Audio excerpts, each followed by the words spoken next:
అందరికీ నమస్కారం. FLN learning కిట్లో భాగంగా సీక్వెన్షియల్ థింకింగ్ స్టోరీ కార్డ్స్ ఇవ్వడం జరిగింది. సీక్వెన్షియల్ థింకింగ్ స్టోరీ కార్డ్స్ 3 ఇవ్వడం జరిగింది. ఈ స్టోరీ కార్డ్స్ని తరగతి గదిలో ఎలా వినియోగించుకోవాలో తెలుసుకుందాం. ఈ స్టోరీ కార్డ్ని ఈ విధంగా కత్తిరించుకోండి.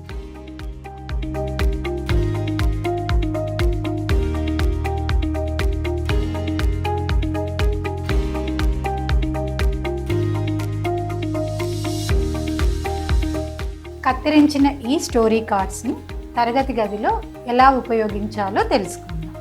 పిల్లలను తరగతి గదిలో సమూహాలుగా కూర్చొనిపెట్టి ఈ స్టోరీ కార్డ్స్ ఇవ్వండి.